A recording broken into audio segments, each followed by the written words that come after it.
Buenos dias, buenos tardes, buenas noches mga amigos, mga amigas. Magandang gabi po sa inyong lahat. Ako po ang inyong lingkod, Attorney Rene Bueno. Sa episode na to ay pag-uusapan po natin ang isang napaka-init na issue na kung saan ilang linggo na itong pinag-uusapan ng ating mga kababayan at nagkakaroon na nga po ng mga debate, argumento sa iba't ibang sektor ng ating lipunan, mga political analysts, mga economic advisors, no, ay nagtatalo-talo tungkol sa legalidad ng proposed 2025 budget. So, pag-usapan po natin sa episode na to yung complexity surrounding the proposed 2025 budget. Specifically, we will try to examine the interplay between the constitutional mandates, allocation of resources, and the exercise of the executive powers in addressing the apparent discrepancies within the proposed budget law. At dito sa kaso na to ay i-highlight din natin yung delicate balance between the executive and the legislative branches of the government, particularly concerning the funding received by the Education Department and healthcare programs, no, yung allocated for PhilHealth. So, pag-usapan natin, no, at ibangga natin sa existing provisions of the 1987 Constitution. Sapagkat ayon po sa ating saligang batas ay meron naman tayong clear framework, no, for budgetary processes. Dahil ayon po sa ating saligang batas, particularly doon sa Article 6, no, yung power of the purse ay vested with the legislative department. No, sila yung gumagawa ng batas, nag-e-enact ng laws para magkaroon ng appropriations, no, magkaroon ng revenue at pati na din yung sa tariff, no. Sila ang namamahala niyan at nagbibigay ng rekomendasyon sa Pangulo upang aprubahan. Okay, sapagkat ayun naman sa ating saligang batas, no, ang presidente naman, particularly Article 7, no, the president's role is to prepare, no, and submit, no, to the House of Representatives, to the Congress, no, yung rekomendasyon niyang annual budget para sa ating pamahalaan. Dito sinasabi niya saan kukunin ng pondo, paano to igagastusin ng bawat ahensya at departamento ng ating pamahalaan. So pag sinumite niya sa Kongreso, ang Kongreso naman ay action, mag-e-enact ng law at dapat pirmahan ng Presidente kung nagmamatch do sa mga priorities na sinabi ng ating Pangulo nung siya ay mag-address ng kanyang State of the Nation address sa Kongreso. So maliwanag yan, no? Nagkakaroon ng separation of powers dito, tsaka magkakaroon ng checks and balances sapagkat ang presidente, sabi nga ng batas, prepare and submit the proposed budget doon sa Kongreso at yung Kongreso ay tatalakayin yan at kapag na-finalize at na-perfect yung mga bersyon ng upper house and the lower house, gagawing enroll bill at dadaling sa presidente for his signature. Ngayon, ang problema ay pumapasok ngayon dito sa proposed 2025 budget law sapagkat maraming discrepancies na nakita ang ating mga official sa executive branch of the government, particularly sa Office of the President.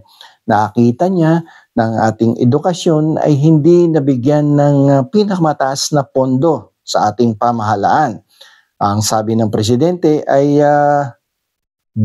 unconstitutional yan sapagkat sinasabi ng saligang batas, ang edukasyon ang nararapat na makatanggap ng pinakamataas na pondo sa ating pamahalaan.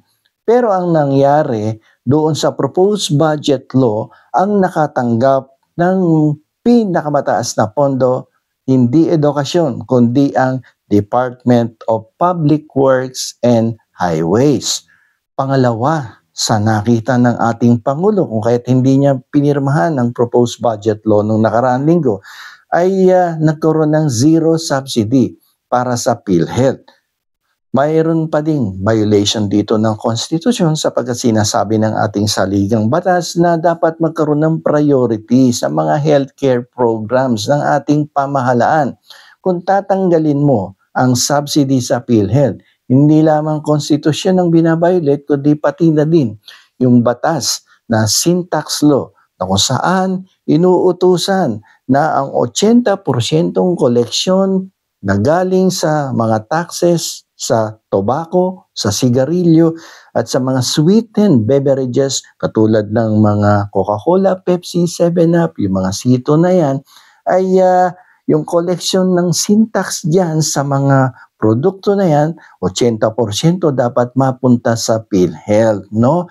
Upang pagandahin, palawakin ang pagbibigay ng mga healthcare programs para sa ating mga mamamayan. So nakita ng ating Pangulo na hindi yan nasunod, no? So aside from being violative of the existing syntax law, ay nagkaroon din ng ilang paglabag sa umiiral na probisyon ng ating saligang batas. So ang sabi sa balita ay pipirmahan ng ating Pangulo sa katapusan ng buwan ng Disyembre ang nasabing proposed budget law. Pero definitely the President will exercise his veto power in this case sapagkat upang maiwasan ang mga paglabag sa saligang batas, no? Otherwise mapapahamak ang ating Pangulo kapag pinirmahan yan without exercising his veto power, whether entirely ibito niya yan o i-exercise niya ang kanyang line item veto. Kasi kung pipirmahan, definitely magbi-veto power yan. Mag-i-exercise ng veto power yan. And definitely, mga line item. So sa aking opinion, dapat dito, kung line item veto at sinasabing mas mataas ang pondo ng isang ahensya katulad ng Public Works and Highways over that of the Education Department, siguro dapat i-line item veto yung ilang provisions sa Department of Public Works, no, na less important naman o hindi naman priority ng ating pamahalaan para bawasan yung pondo ng Department of Public Works to make it appear that the education still enjoys the highest budget in our government. So in that case, mawawala yung sinasabing magkakaroon ng violation of the 1987 Constitution. Kasi ulitin ko, ang edukasyon ang dapat makatanggap ng may pinakamalaking pondo sa ating gobyerno. So if I were the President, I will try to exercise my line item veto, babawasan ko yung pondo ng Department of Public Works in order to make it appear na yung edukasyon talaga ang may pinakamataas na pondo. Kaya paano yun? Sinasabi nga ni Secretary Anggaran na dapat dagdagan ng 12 billion budget ang Department of Education kasi na-slash yun doon sa proposed budget law.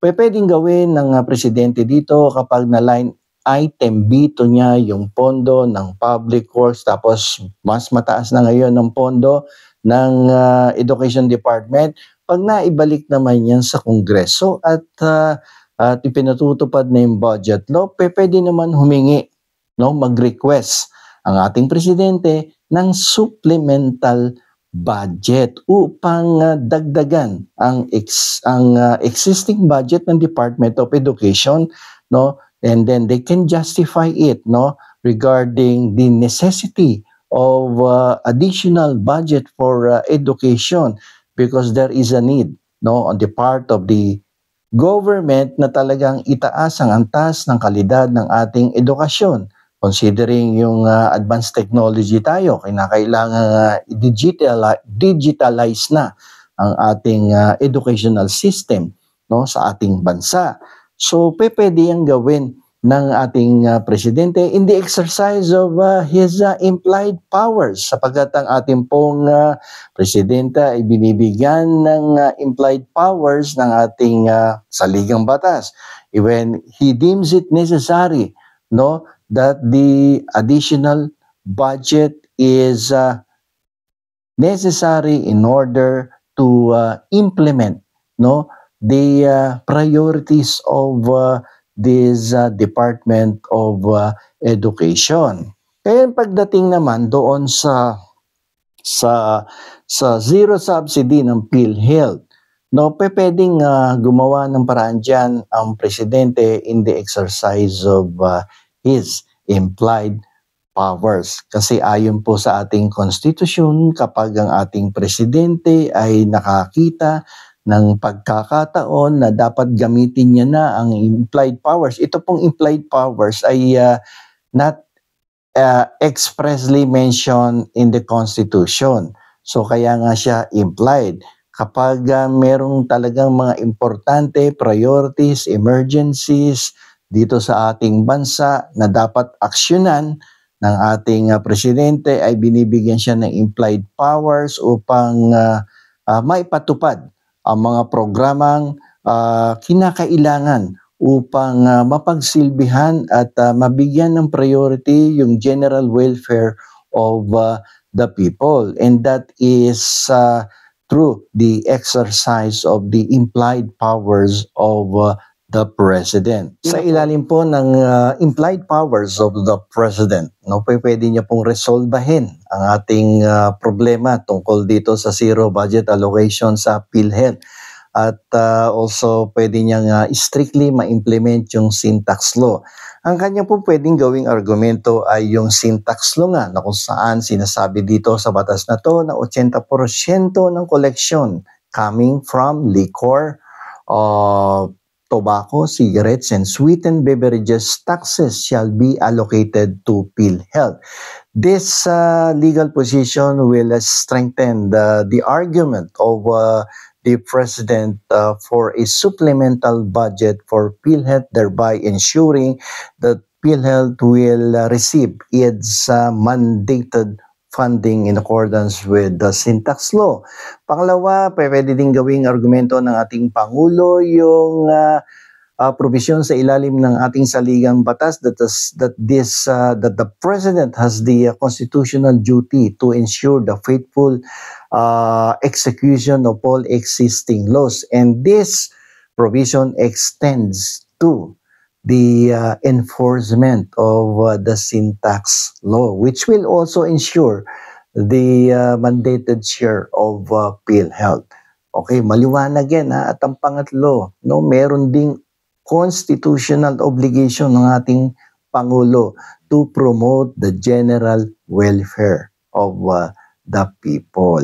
At yan ay maisa sa katuparan kung maipapatupad yung sin tax law at yung constitutional provision na bigyan ng priority ang mga programang pangkalusugan ng ating pamahalaan.